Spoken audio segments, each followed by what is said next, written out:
I can't believe that Lord of the Rings has over 20 plus years on film, at least according to this magazine here. Even though the first book in the series was published in 1937 by the King J.R.R. Tolkien himself, without the movies, not as many people would be exposed to his fantastically dour but hopeful stories and characters. I know I wouldn't have, because I don't know how to read.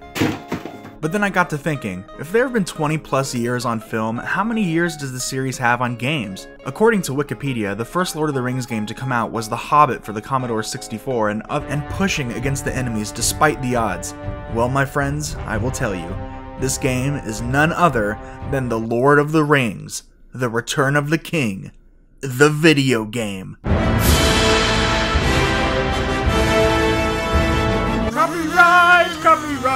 Copyright! This might come as a surprise to some of you. This is far from the type of Lord of the Rings games that we have today, like the Shadow of series and whatever the Gollum game is going to be. Oh my god, what is that? Oh my god! What is that? This is a more straightforward type of game. A real meat and potato... Potatoes! A real meat and potatoes experience. But not only that, it's a video game based off of a movie. A really good movie, mind you, but historically, those types of games are usually pretty bad. But this game is different. It doesn't feel like a cash grab or like they're capitalizing on the film's release. It definitely stands alone apart from its film counterpart, and if it had nothing to do with Lord of the Rings, it would still be hailed as a solid title. But I'm getting a little bit ahead of myself, so let me just start with the basics. Return of the King retells the story that happens in the film, with you replaying through several key moments throughout. You get to play down 3 different paths, being the path of the king, the path of the wizard, and the path of the hobbits, that you each unlock respectively. However, the first level is a brief tutorial mission that shows you the basics of how to play. It's basically a beat 'em up. No, wait, a hack and slash. Think sort of Castle Crashers, but with Lord of the Rings characters. The game uses footage from the actual movies for the majority of the cutscenes, which admittedly now looks pretty choppy and dated, but for the time, this was awesome. Especially when you consider how this game came out a full month before the movie did. So if you played the game, you got to see clips from the movie before anyone else. Not to mention there are these cute little transitions when the film footage goes into actual gameplay. What also makes this great is that most of the cast returns to voice their characters, and even the ones who don't return still have great voice actors. Well, most of them anyways. The way is shut. It was made by those who are dead, and the dead keep it. What makes this game's weaker attacks? This is a great way to dispatch a lot of weaker enemies quickly, but once some harder enemies start to show up, Kratos to help you in the missions. This is a great way to build up and diversify each of the characters. Rapidly hitting enemies and doing better combos on them will put you in perfect mode, which makes you do a ton more damage and nets a whole lot of XP. And for those players who aren't good at doing combos, there are other more passive abilities that you can unlock that are also very helpful. Making characters not focus on the same upgrades is actually a boon in your favor, since you can play different roles in the mission. And trust me, you're going to want to have the best chance you have during a mission, because even from the second level on, the game is pretty hard, which is why you're gonna need a good player too. And thankfully, I had just that. This is one of the best couch co-op games that I've ever played. Slowly making your way through the level together with your partner and learning the layout makes for a very rewarding experience. Every level can vary from being moderately challenging to downright infuriating, which is why communicating effectively and synergizing with your partner is so when your partner is the one who needs it. You each share 1 extra life between the 2 of you, so only one of you can die per stage before you have to start from the very beginning. This is all on normal difficulty, mind you, which shows just how tough this game is. All of these aspects are demonstrated perfectly in Paths of the Dead. This is where Aragorn and company go to recruit the Ghost Army in the mountain. Even though the enemies aren't that tough, and it's just the second level, by the end we were hanging on by a thread. Seeing your ranking at the end of the level and watching your XP go up is super satisfying because the levels are just so damn tough. There's nothing like some good Bridge of Khazad-dûm OST to get your blood pumping, but what gets the blood boiling is the sometimes confusing layout of the levels. What I mean by that is sometimes you'll get stuck on what seems like nothing, and sometimes your character will keep moving in a locked straight path if you're still holding the thumbstick when the screen transitions. It's not that big of a deal level where after you beat the King of the Ghosts, you have to escape the crumbling mountain. If you get caught up or too slow, that's game. Thankfully, you can learn the route that you have to take to get out, so just collecting yourself and pushing on will let you eventually learn the best way to escape. Moving on with the Path of the King, the 4th level in the game sees you have to push past a gate to get to Pelennor Fields. This level does a great job of showing how you can interact with the environment, like catapults, juggle fighting tougher enemies, switching from either side of the map to fight the elephants, or Alifants, and defend Mary and Eowyn from the Witch King, who will just drain their health. But once you shoot the Nazgul out of the sky, it leaves the Witch King open for Eowyn to take him out. I am no man. You look upon a woman. Wait, she's a girl? Spoilers! This level never fails to ease up, and it's critical how you manage your time, health, and arrows. Each path has its own infamously difficult levels, and for the Path of the King, this is definitely one of them. But now we get to move over to the Path of the Wizard, where we get to go to This is a pretty straightforward and uneventful game. These levels are Minas Tirith Top of the Wall and Minas Tirith Courtyard. I just want to point out that I labeled these in my files as level 7 hard and level 8 very hard. Let's start with Top of the Wall. Once you familiarize yourself with the... Oh, it's the Wilhelm scream, nice. Once you familiarize yourself with the layout of the level, it's not that hard, but getting to that point takes a long work meter that if you let it get too full, it's game over. Thankfully, you can push the siege ladders off the wall and shoot the incoming boarding parties to survive. This is another level where you and your teammate have to be on the same page for it to work. After all, you literally have to stick together as you are bound by the screen. Where one person goes, the other must follow. The fellowship cannot be broken. At the end of the level, a cutscene plays where one of the best characters in the franchise makes a cameo, and all of the guards rush down to stop him before the doors blow open, transitioning us to the next level. It took many tries and a lot of patience, but we made it. And our reward for our hard work was a good rating. What the hell is this? This game does not mess around with its rankings. You have to bust your ass just to get a half-decent one, but that feeling is nothing knowing that we get to put this level behind us. But if you thought that was tough, the game really tests your limits with what I would say is probably the second hardest level in the game, being Minas Tirith Courtyard. Thankfully, there are no real gimmicks during this level, and you just have to hold out as long as possible until you fill up the Maiden meter. That's going to take a while, but the grace that this level has is that you can use spears to one-shot the bigger enemies around the map, and you need to make the most. If something like this were to be released nowadays, we could expect a ton of patches and updates to help iron out some of the game's flaws. But this was before all of that. Are the shield enemies really OP and hard to hit? Yeah. Is the collision on the levels a little iffy sometimes? Yes. Can enemies stun lock back to the Path of the King for a final stand outside the Black Gate? Gameplay-wise, it's similar to the last level, but we have teammates to protect and several bosses to defeat, including the Mouth of Sauron from the extended cut of the film.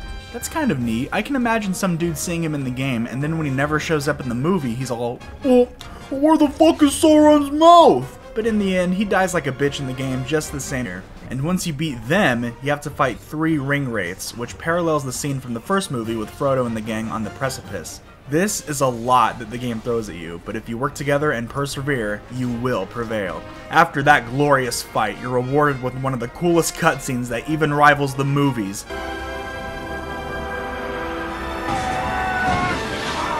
With the level beaten and the king victorious, the only thing left to do is to leave the rest to the discreet and brave young hobbits, which is the next path that we'll be going down. Oddly enough, for the Hobbit levels, you don't get to play as Frodo. Player 1 gets Sam and Player 2 gets Merry. I see why they did this. Sam is the best character and all, and Frodo does kind of get immobilized for a big chunk of the story, but it just seems kind of obvious to have Frodo and Sam as first and second player. Regardless, the first Hobbit level, Escape from Osgiliath, is more strategic than the other ones that we've played so far. You have to lead Frodo through the entirety of the level, but here's the catch. The danger doesn't necessarily come from the enemies, but from the lurking ringwraith flying overhead. If its little meter fills all the way up, it means that he's spotted you and you have to start from the beginning. Thankfully, there are little hideaways that you can use to make the meter go down so you can go out in the open again.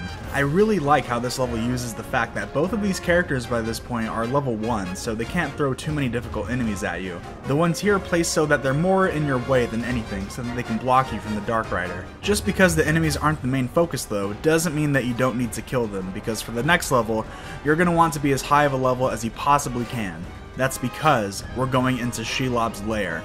No, not the Shelob where I would die to be in her lair, the Shelob where if you go to her lair, you will die. The duality of man is a conundrum. Let me start off by saying that I really like this level. At first. It's definitely a fun idea. At first glance, it doesn't look like there is a linear way to go, and the game does a really good job of making it feel like a maze. That's exactly how it's supposed to feel. In the context of the story, Sam is just trying to make his way through as fast as possible, by far the hardest level in the entire game. The game knows this because this is the only level where they give you 2 lives. If that isn't telling, then I don't know what is. The main enemies that you'll be fighting here are the spiders that are around every corner. They aren't particularly very hard, but they have a ton of health, and you will soon find out that due to their AI and how they fight, you can't really do combos on them. Up until this point, the game has encouraged you to explore with new combos and see what you like, but here you're forced to just mash A because there are just so many that if you try to even do a simple combo, you'll be punched swarm your ass. You have to be very careful when navigating around these little guys. At least you can say that you'll know when you have a single pixel touching one of them. Later on, there are some sections with orcs, which you can use the environment to take them out rather than fighting them head on. Once you make it to the halfway point, you get a glimpse of Shelob herself. Sam's face here says it all. Can you imagine what he's thinking? Just like, oh shit, I hope you can use spiderwebs as toilet paper. Even though it's the halfway point, there is still a lot to do. The later half becomes more puzzle oriented with the torches, but these puzzles just add to the overall time it takes to beat the level. I get that's what puzzles are supposed to do, but having them on top of an already long and tedious level makes me want to shove Sting into Celebrimbor's ballsack. I could not stress enough how difficult this level is. After about 4 attempts, each one taking about half an hour each, I had to walk away. I hate to say it, and this hasn't happened to me in a long time, but this was the level that beat me. Seriously, I had had enough. But much like Sam after being accused of being a fat hobbit and eating all the Limbus bread, a fire lit inside of me. I was determined to see that 8-legged freak dead.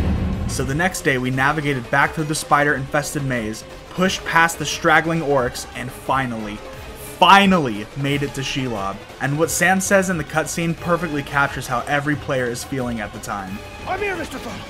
I'm here! Now all that's left is Shelob. Yes, after all of that, we still aren't done.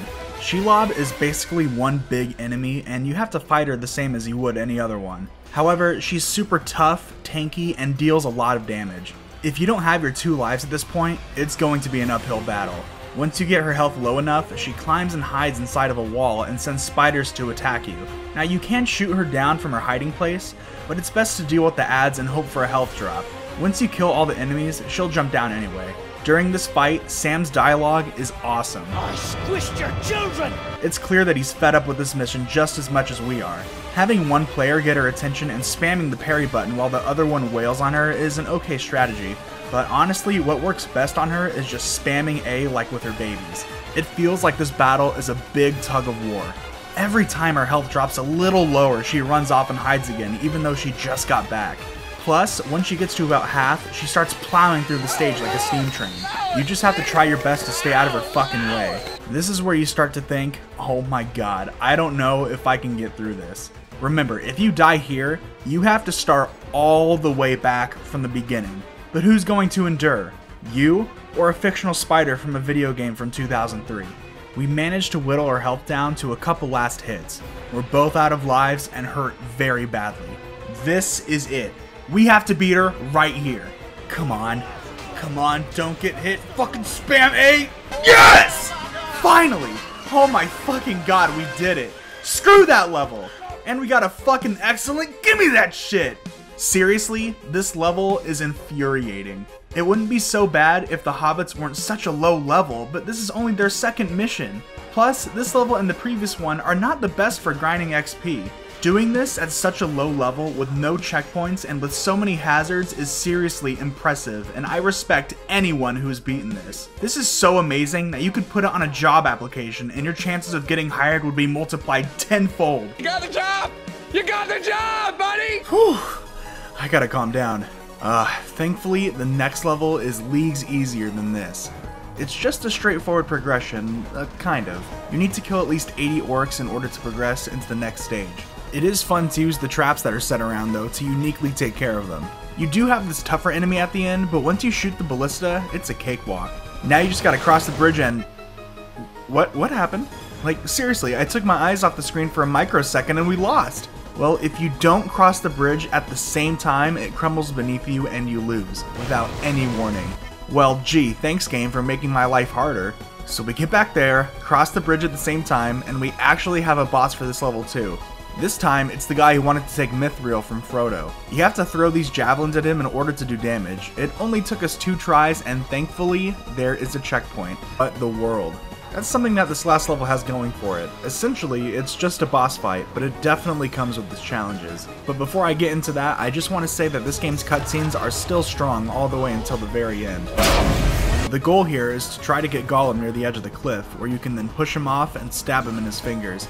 I guess Frodo's getting a little payback, huh? This is the only way to deal damage to him.